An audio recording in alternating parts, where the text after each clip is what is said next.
it's not needed. I only did it like a few times a day and I was absolutely fine. I never had any issues. And then I just took my drugs exactly what they told me to take for like the next few days. The first night, guys, was very difficult to sleep. I'm not gonna lie, because obviously you got the scar at the back and it does hurt a little bit. So first night was very difficult, but the next day I felt so much better. Like the next day it was like straight away I could actually move around and do work, and the next night I slept 10 times better. Like, it's just the first day that is a little bit difficult, I'm not gonna lie to you. But if it is very painful, you can actually take a strong painkiller that they will prescribe to you. The next day, you'll come back to the clinic. They're going to wash your hair and the back area. And then from then, you will have to wash yourself. And then approximately 7 to 10 days after, it is time to remove the scabs. And then you can actually start running like a light jog, so you're not sweating too much, like day 10. I actually went to the gym, I believe, second or third week, and I was absolutely fine. Again, try not to sweat too much. And then I think the first month, you're like absolutely good to go. You can start running and doing all of these different activities, but you can't do any like combat sports. I just wanted to be very safe, guys. So I actually waited like 6 months before I even did any Thai boxing. And I just did private sessions. I would hit the bag. I wouldn't actually spar with anyone. Now, you will have to go through an ugly phase, okay? So week 4 to 5, this is where the hair will start to fall out. And don't freak out. It's just a natural process of a transplant. I didn't look too good, okay? So all of those transplanted hairs have fallen out, leaving me with an exposed hairline, you know, the McDonald's sign that I had. And, you know, there's nothing you can do about it, guys. You know, you can wear hats. Like later on, I started to wear a hat, but in the beginning, I just kind of didn't really care, and I just rocked the hairstyle. Also, what will happen, guys, is that you might get small little pimples at the back because that area is slowly healing. So I think I had like 3-4 pimples throughout that time, and then after about a few months it will go away on its own. So this is me month 6. You can see pretty good results, guys. Like the hair is starting to thicken up and it's starting to look a lot better. I'm still getting like small little hairs pop out in the front, but nothing crazy. Like the hairs look way better now. It's filling in, you know, and here I'm actually pointing out to you guys that this is my natural hairline, which is like a centimeter lower, and this is why I would definitely go back and get a second hair transplant. I wasn't actually aware of this, but since I started taking dutasteride, these hairs starting to actually pop out, and I was like, wow, this is my actual hairline. So I want to lower it to my natural hairline, how it used to be. Now, after about 6 months, I was still losing hair whilst being on my protocol. It didn't actually help. It didn't stabilize my hair. I did ask my surgeon, you know, whether I should start dutasteride, and he was like, well, this is very strong medication. I don't believe you should be on this. So I decided to get a second opinion, and the other doctor said the same thing. You know, be careful with dutasteride. It's a very strong medication. You could get side effects. Just be very careful. I wouldn't use it myself. And then one day I was in a pharmacy in Bali, and I was getting some finasteride because I ran out. And I saw that they have dutasteride. So I was like, well, let me try it. Let me just at least try it once a week and see what I can do. I tried it. I got no side effects at all. And I kept on taking it. So I increased the dose and I started doing it twice a week and then 3 times a week. And before you know it, I was taking 0.5 milligrams every single day. Something strange started to happen. I started to notice more hair loss. This is a good thing because this medication is actually working. The only way to know if finasteride or dutasteride is working for you when you actually get a shed. This is the beginning process of hair regrowth. So I began to notice hair loss, and I started to take pictures to document this, and the middle of my scalp was very exposed, very thin. And it just got worse and worse and worse. And I think it got to the point where I was like, wow, I'm so bald there. I will probably need a second hair transplant there. And the shedding increased tremendously. Like I was shedding even more hairs now. But it did stop in month 4. I wake up one day and the shedding stopped. Now I've actually got to the point where the hair loss protocol is working. And I just stayed on dutasteride since then, and the hair has improved. You can have a look how my hair is looking right now. I'll put up a picture here, and it is a big improvement. However, I am still thin around the middle of the scalp, which is here. And this is how my hair is looking right now, 12 months after. I'm very happy with the results so far. I mean, now I can actually rock like a slick back hairstyle. I could never do that since I was like 24. I was forced to push my hair forward, which I didn't really like in the first place. I never really had that hairstyle. I only started doing that because of hair loss initially. So to anyone that is thinking about getting a hair transplant, 100% go and get it done.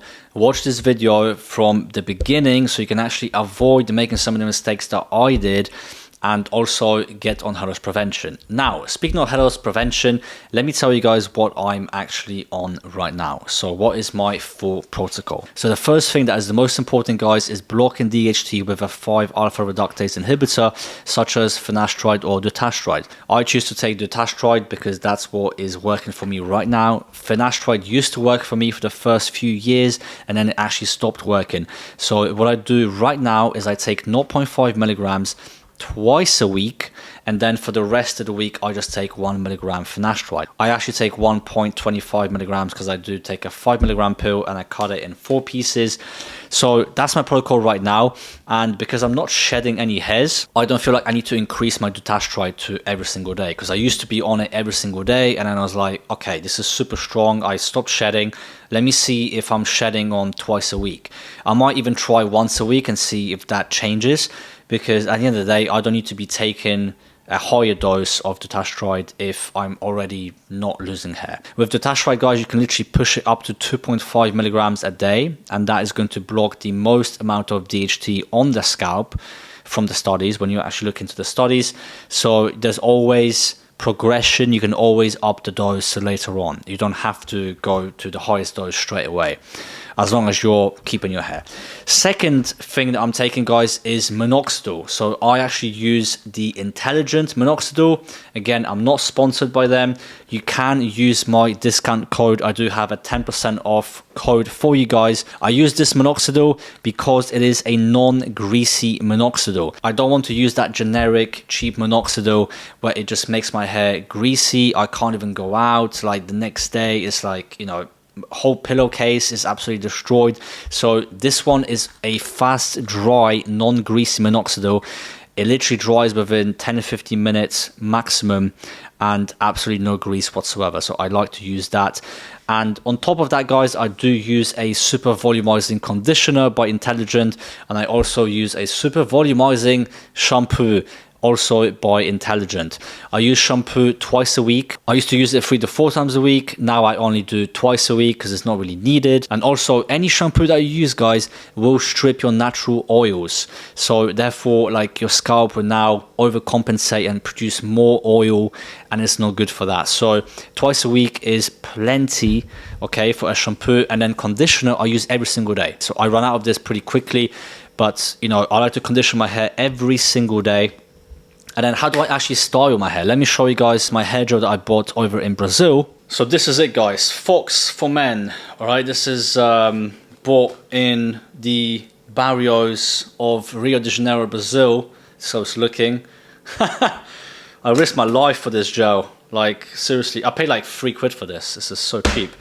But yeah, very high quality gel. I used to use gels back in the day when I was younger, and throughout all of these years, I couldn't even use gels, guys, because it would just expose my thin hair, right? So now I'm at a point where I can actually use gels, which I love to use. And I think the slick back suits me the best, and you have to use gel for this, guys. You can try to use the foams and wax. It's not gonna get you the same look. And also, I like to use this little comb. You can pick this up for like 2-3 quid, and it's gonna give you that like nice look to the hair, and you can actually style your hair with it. And that is pretty much my full hair loss prevention protocol. My lab rat also uses 50 milligrams of RU5841 every single day. Now, if you do not get good results with minoxidil itself, you can actually just put in some tretinoin. All you need is like 2-3 drops of gel tretinoin. You can just put it in, and now this will become so much more powerful, and also is going to absorb a lot better. So guys, that's what I'm doing. If you want more information on this, check out my program Max Mode. Okay, so over there you're going to get my full hair loss prevention protocol. You're also going to get access to my training plan, my diet plan, and my looks maxing guide. You're also going to get added to a private WhatsApp group, so now you can connect with other like-minded individuals. And also, I'm going to be inside of there, guys, keeping you guys accountable and also answering your questions. So if you have any questions, you can ask them inside of there, and you have direct access to me. Max mode is still 50% off, and now you have less than a week before I'm closing this group down fully. So no more access, that's it. So act now before it's too late. Now, did getting a head transplant improve my dating life in any way? I believe that looks, when it comes to dating, are about 20 to 25% of the whole equation. So I believe it's important, but it's not super important. Like, I will tell you this, I was actually getting very good results when I had like the worst hairline, and I was still getting with like 9s from Russia and Moscow. My hairline was absolutely disgusting. Like, it was so bad. I didn't really care. I didn't really care about my looks that much, and I was still pulling because I was confident, I had game, and that's it. That's literally all you need. Now, would I be lying if I was to tell you that I got 50% more results online than in person? Of course. I actually did a specific experiment back in Australia. This was like 3-4 years ago, when I compared me bald and me with hair, and I got 50% more matches, and also the matches that I was getting were higher quality. So basically, bald Max, I made myself bald, on Tinder was getting like girls that were like 4s to maybe 6 at the top, and then Max with hair was getting like 7s all the way to 10s. Okay, so massive difference. Of course, it's going to help you with dating online. But when it comes to the head transplant, guys, and you know, if you should get it or not, you should really ask yourself, why are you even getting it? Like, are you going to be more confident if you get a head transplant? Then go for it. Like, it's just so simple. Like, to me, it's like, why would you even not get that done? I hope you guys enjoyed this video. If you did, like the video, comment your questions down below. I will be answering all of them. Subscribe if you haven't already, guys, and click that bell so you're notified every single time I post a new video. And that is it. I'll see you guys in the next video. Peace.